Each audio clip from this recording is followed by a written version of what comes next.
Good evening. This is All India Radio. I am Abhishek Mukhopadhyay and with Ms. Anita Anand with the evening news.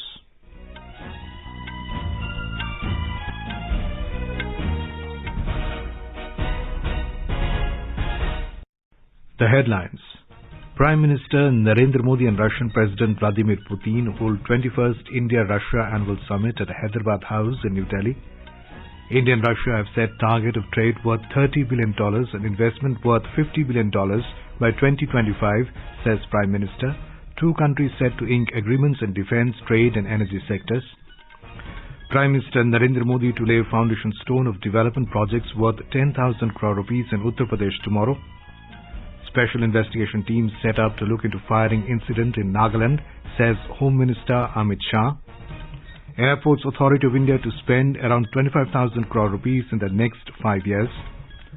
Around 1.43 crore Sukanya Samriddhi accounts opened in the country since 1st of April 2018. Over 127 crore 93 lakh doses of COVID vaccine administered in the country so far. President Ramnath Kovind to visit Bangladesh from 15th to 17th of this month to attend 50th Victory Day celebrations of Bangladesh. And in cricket, India becomes #1 test team in latest ICC rankings. As India marches towards administering 150 crore vaccine doses against COVID-19, news about the new corona variant is a cause of concern.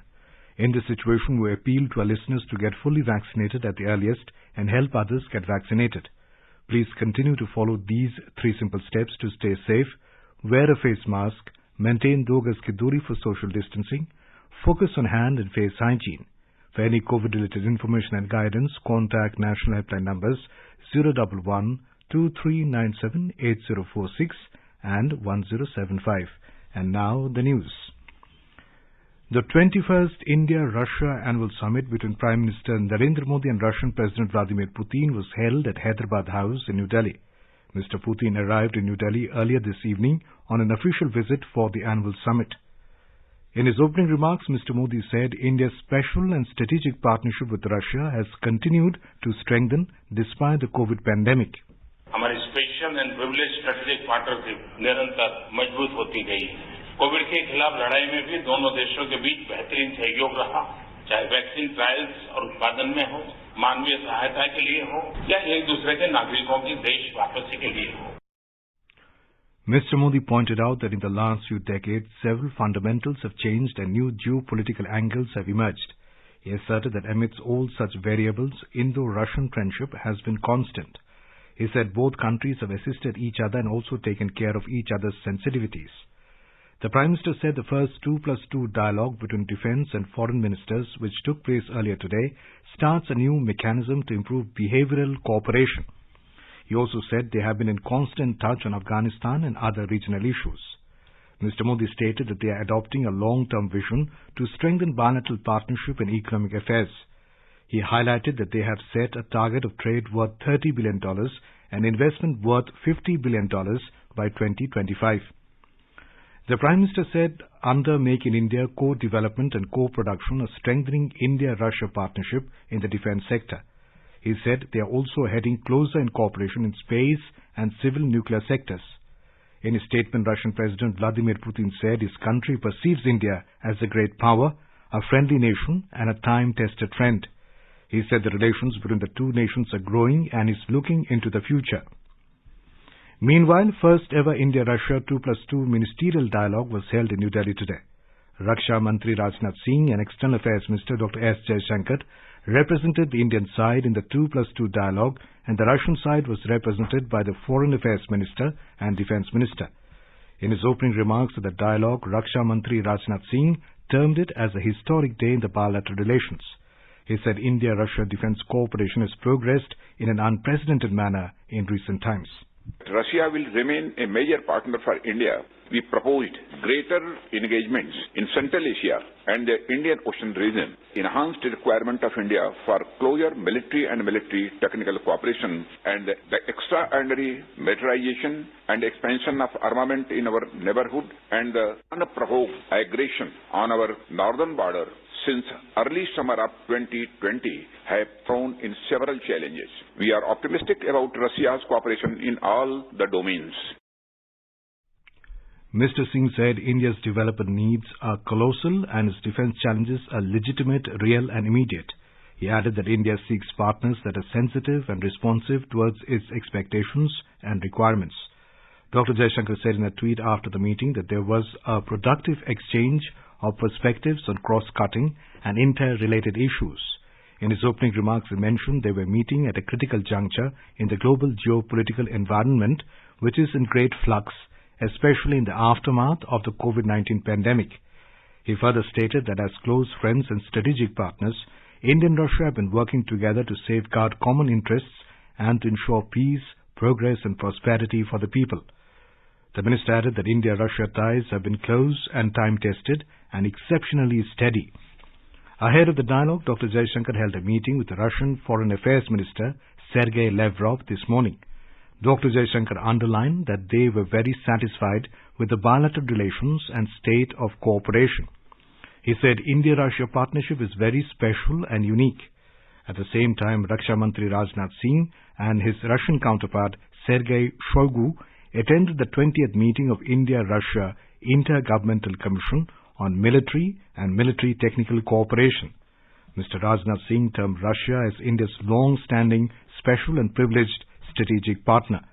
He said the relations between the two countries are time-tested and based on common interest in multilateralism, global peace and prosperity, mutual understanding and trust.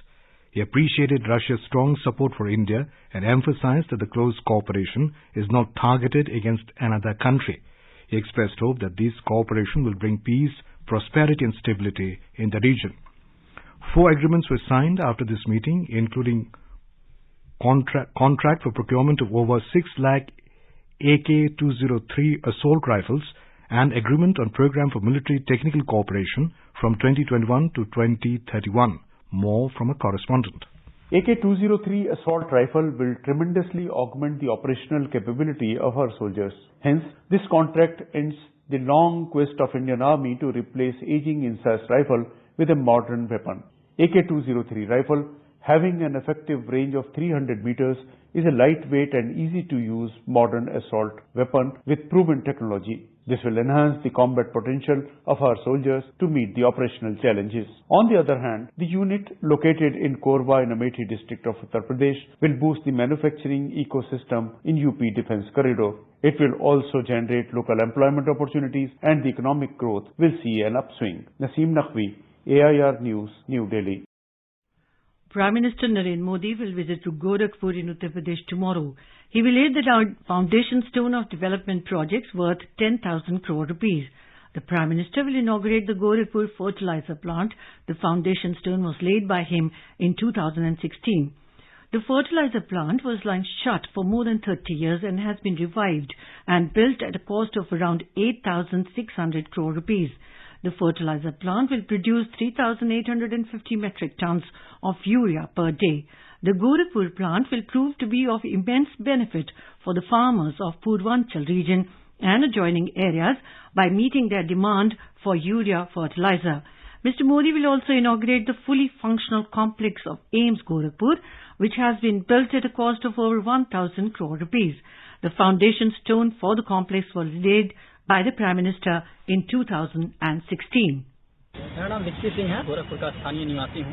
AIIMS के खुलने से गोरखपुर नहीं अपितु लगभग इसके इर्द गिर्द आने वाले तमाम शहरों के और गांव के लिए एक सौगात के रूप में है और ये स्वास्थ्य के क्षेत्र में अगर देखा जाए तो आधुनिकता जिसे कहते हैं वो आ गई है यहाँ पर क्योंकि The Prime Minister will also inaugurate the new building of Regional Medical Research Center. The center has been instrumental in tackling the challenge of Japanese encephalitis in the region. The inauguration of the 3 big development projects in Purvanchal will help in the overall development of the eastern Uttar Pradesh. People are hopeful that these projects will be helpful in future. Union Home Minister Amit Shah has said that a special investigation team has been constituted to look into Saturday's incident of firing in Nagaland. At first, he made the statement on the incident in Lok Sabha and afterwards in the upper house in the post-lunch session. In the statement, he said the SIT will submit its report in a month. पीड़ित police थाने में घटना के बारे में प्राथमिकी दर्ज की गई है और मामले की गंभीरता को ध्यान में रखते हुए इस मामले को राष्ट्रीय अपराध पुलिस स्टेशन को जांच के लिए सौंप दिया गया है। इस संदर्भ में एक विशेष जांच टीम SIT का गठन किया गया है, जिसे 1 माह के अंदर जांच पूरी करने का निर्देश दिया गया है। Mr. Amit Shah said the Government of India regrets the unfortunate incident and expressed deepest condolences to the families of those who have lost their lives due to the firing. Airports Authority of India, AAI, will spend around 25,000 crore rupees in the next 5 years. The money will be spent for the expansion and modification of existing terminals, building of new terminals, strengthening of existing runways, airport navigation services, control towers. This information was given by the Minister of State for Civil Aviation, V.K. Singh, in a written reply in the Rajya Sabha today. The government today said the construction of the Central Vista redevelopment project was continued from the 17th to the 21st of last month by complying the direction issued by Commission for Air Quality Management in the National Capital Region and adjoining areas. In a written reply in Rajya Sabha, Minister of State for Housing and Urban Affairs, Kaushal Kishore, said the direction of the Commission permits construction works of projects of national importance. He said the mitigation measures prescribed in the direction of the Commission as well as the National Green Tribunal guidelines are also being followed at these sites. Union Minister for Petroleum and Natural Gas Hardeep Singh Puri has informed that 8.8 crore LPG connections has been released till the 30th of November 2021 under Pradhan Mantri Ujjwala Yojana PMUY, including Ujjwala 2.0 across the country. In a written reply to a question in Rajya Sabha, the minister said PMUY was launched in May 2016 to release 8 crore deposit-free LPG connections in the name of adult woman member of poor households across the country. The government today said gross non-performing asset GNPA of scheduled commercial banks, SCBs, may increase to 9.80% by March 2022. Replying to a question in Lok Sabha, Minister of State for Finance Dr. Bhagwat Karat said, as per the Financial Stability Report FSR, the GNPA was 7.48% in March 2021. He also said actual movement of GNPAs will depend on the benefit of policy interventions availed by the borrowers, which in turn facilitates revival of accounts under stress. Minister of State for Finance Pankaj Chaudhary has said that about 1.43 crore Sukanya Samriddhi accounts have been opened in the country over a period of 2 years and 7 months since the 1st of April 2018. In a written answer in the Lok Sabha, he said Uttar Pradesh tops the chart, followed by Tamil Nadu and Maharashtra. Madhya Pradesh and Karnataka occupy the next 2 places in terms of the number of beneficiaries. The centre said that it has initiated a scheme for the protection and preservation of endangered languages of India. In a written reply in the Lok Sabha today, Minister of Education Dharmendra Pradhan said the Mysuru-based Central Institute of Indian Languages is working on the protection, preservation and documentation of all Indian languages which are spoken by less than 10,000 people. He said the scheme at present covers 117 languages. Over 127 crore 93 lakh doses of COVID vaccine have been administered in the country so far under the nationwide vaccination drive. The Health Ministry said more than 24 lakh vaccine doses were administered in the last 24 hours. The Ministry said 8,834 COVID patients recovered in the last 24 hours and the national recovery rate stands at 98.35%. Till now, more than 3 crore 40 lakh 69,000 people have recovered from COVID-19. The country reported 8,306 new COVID cases in the last 24 hours. Currently, India's active case load is around 98,000. Presently, the active cases constitute 0.28% of the country's total positive cases, which is the lowest since March last year. The ministry said the testing capacity across the country has been expanded and more than 64 crore 82 lakh COVID-19 tests have been conducted so far. Meanwhile, the central government has said that more than 139 crore COVID vaccine doses have been provided to states and union territories so far. The Health Ministry today informed that over 21 crore 6 lakh unutilized vaccine doses are still available with the states and UTs to be administered. President Ramnath Kovind will pay a state visit to Bangladesh from the 15th to 17th of this month to attend the 50th Victory Day celebrations of Bangladesh. During the visit, the President will hold a delegation-level meeting with his Bangladesh counterpart. Prime Minister of Bangladesh, Sheikh Hasina, will call on President Kovind. Bangladesh Foreign Minister will also call on him. This is All India Radio, giving you the news. For quick news updates round the clock, follow us on Twitter at AIR News Alerts. Do you want to fly high, to reach out to the skies? Do you feel proud to wear the uniform? Then join the Indian Air Force. Applications open from 1st December 2021. To apply, online login to careerindianairforce.cdac.in.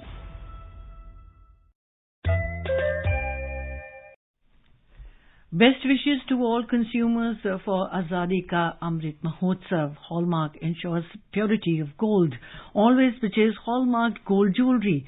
For any consumer-related complaints, please contact National Consumer Helpline's toll-free number 14404.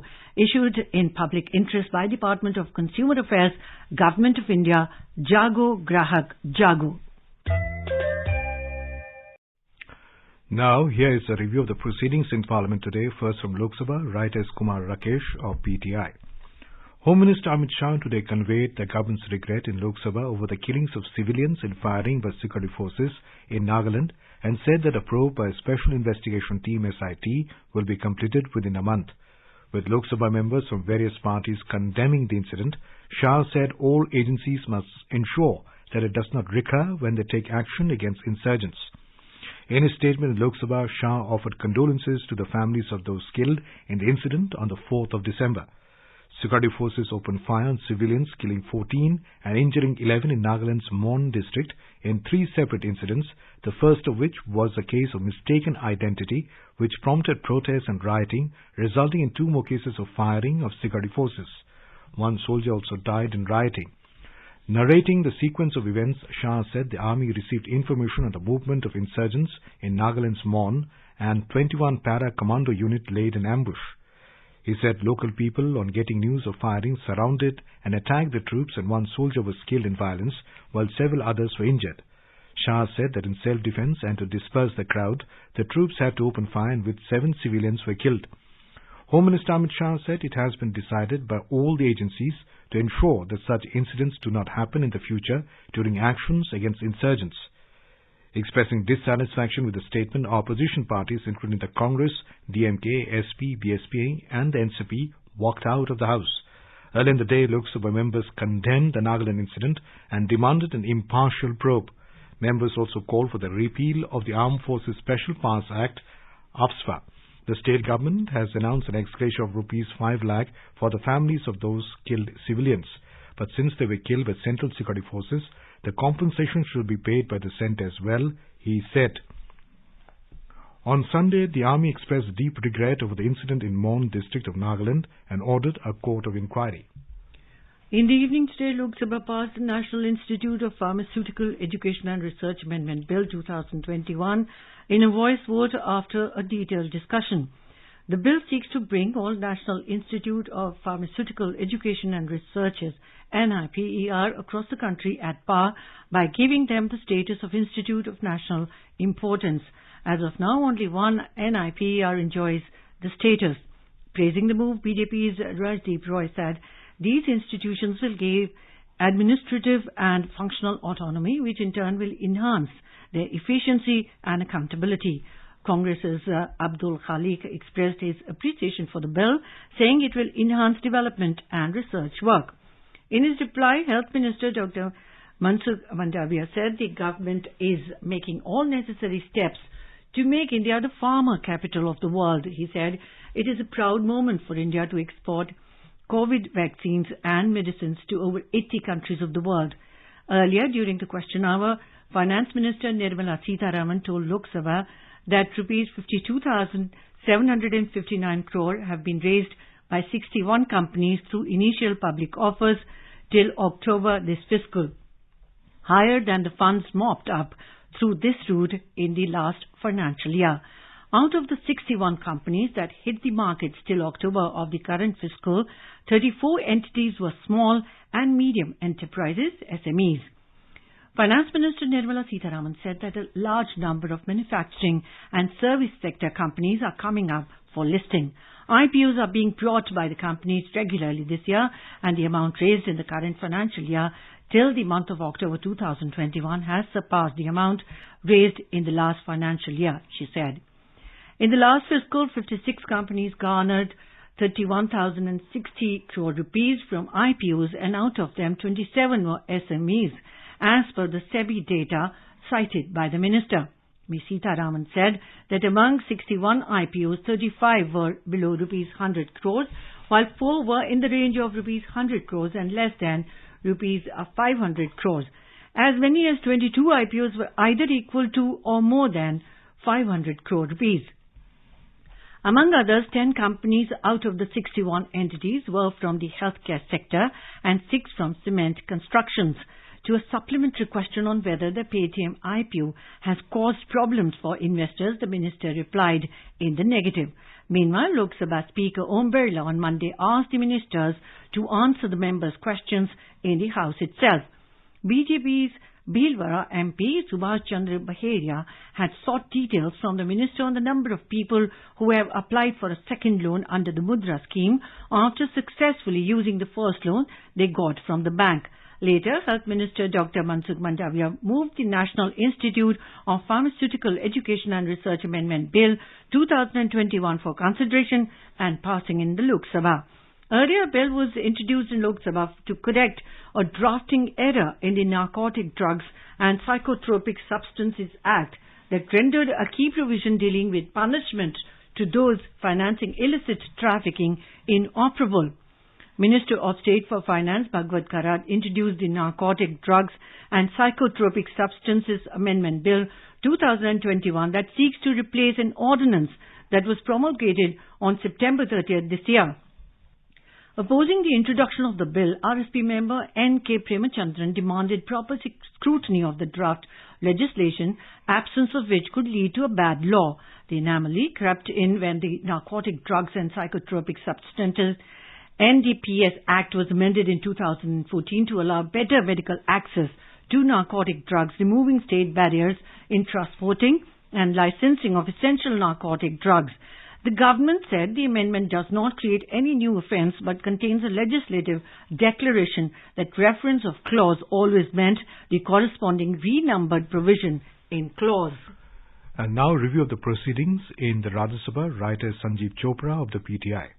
Rajya Sabha on Monday saw repeated adjournments as the opposition, including the Congress, left parties, TMC and some other parties, continued with the protest, demanding revocation of the suspension of 12 members. The proceedings were adjourned twice during the pre-lunch period and 2 more times during the post-lunch period till it was adjourned for the day. In the midst of noisy scenes in the afternoon, Home Minister Amit Shah made a statement on the Nagaland killings, which was identical to the one he made in the lower house. He said the situation in Mon district of Nagaland was tense but under control and additional security forces were deployed there.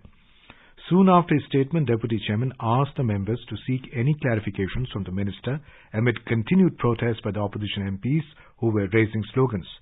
Deputy Chairman Harivansh adjourned the House for the day as opposition members refused to relent and continued with the protests.